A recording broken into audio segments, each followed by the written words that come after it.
Peace, family. Um, the title of this video is going to be called Black Agenda 101. Um, I want to start off by saying that what made me think of this or put in a video out of this is I'm all into clarity. I'm into political clarity, social clarity, economic clarity, spiritual clarity, just clarity ideologically. I like consistency and clarity. Maybe it's just my thing, but that's what I like. One of the things that I notice about us as black people, everybody else can get into whatever ideological philosophy that that they want to, but still maintain the core of who they are. Except for black folks here in America. We don't understand the concept of coalescing with people, forming alliances with people for periods of time to help further our own agenda. We fall in love. We get into ideologies and we lose ourselves. No one else seems to do this but us. And the reason why I'm prefacing, the video with this is because I saw a video where a white guy was doing a reply video, and I was trying to get the original video. I'm assuming a black person did it because the title of the video was "White People Theorizing About Race." And I think that a guy initially had responded to it and everybody jumped all over him, and then this guy came to his defense.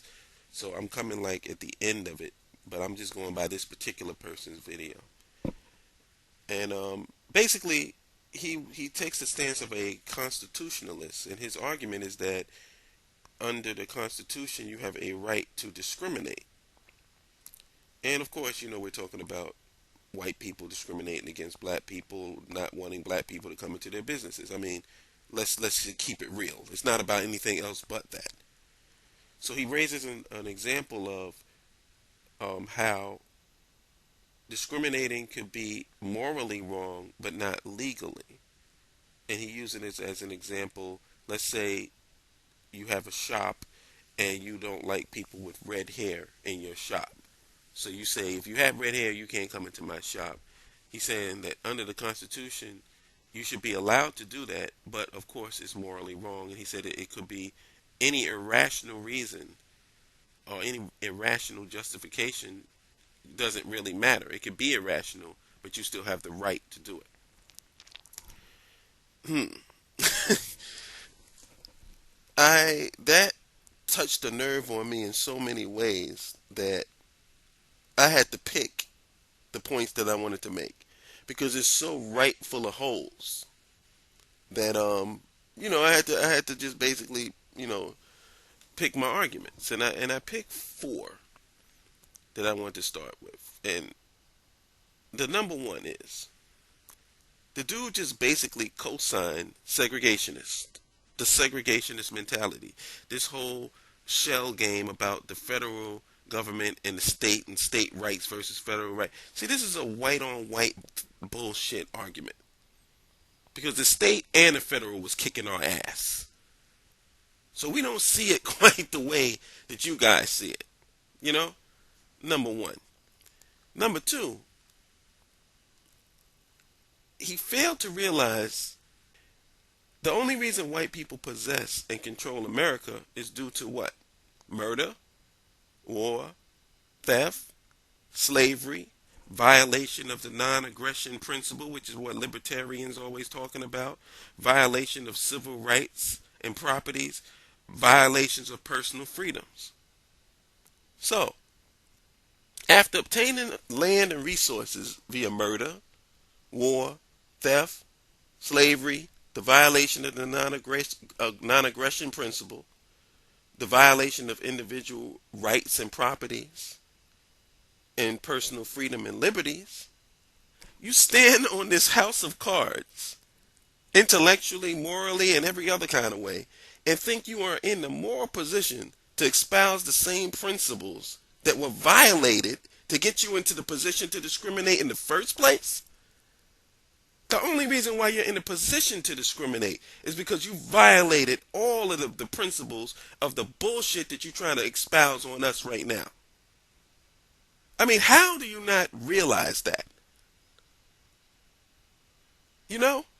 And number four, as bad as that one sound, number four is even worse. I would say that his argument would probably hold more weight in an equal society.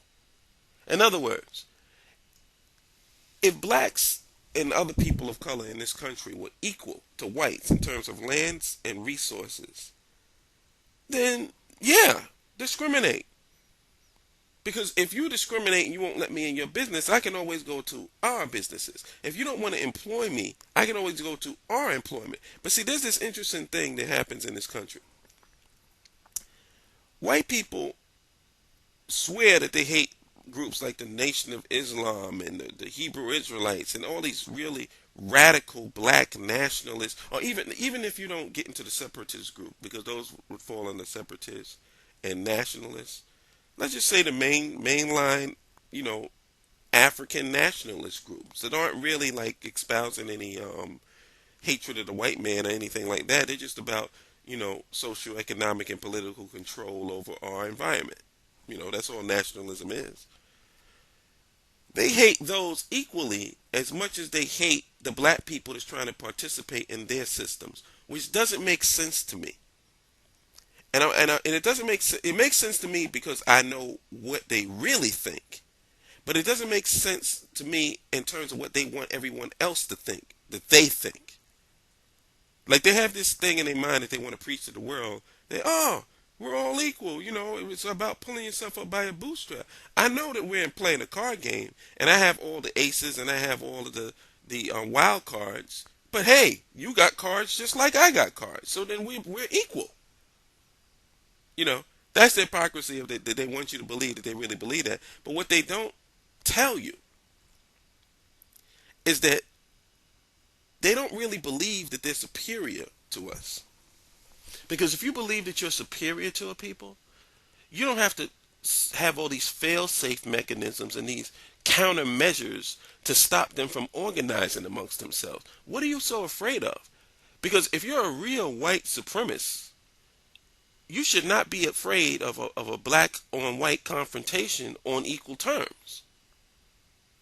The only way that you can feel comfortable, this is why I like this whole argument about, I'm going off the topic a little bit, but it's kind of relevant. The reason why Saddam Hussein in Iraq had no weapons of mass destruction is simple. Because America attacked him. America's not going to attack you if you have nuclear weapons and you're going to use them against them. They're only going to attack you if you don't have them. So it's simple. It's no fun when the rabbit gets the gun. And the white people in power are cowards. And the reason why they don't want us to get together and merge with each other and consolidate with each other and do what we have to do is because they know that in an equal battle, where all things are equal, they're going to lose. So I totally understand why, but I'm just saying, I'm calling bullshit. And I'm not talking about all white people. I'm talking about the white power structure, the people who control this society. So, also, do you realize the vast amount of redistribution of wealth that would have to occur to make black people primarily and people of color in general equal to whites in this society? So, your whole argument is full of shit.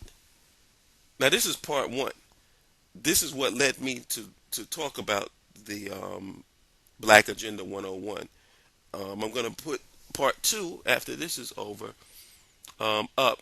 But I just wanted to give you an idea of what my mindset was and why I wanted to create this video to begin with. And this guy really set a spark off inside of me.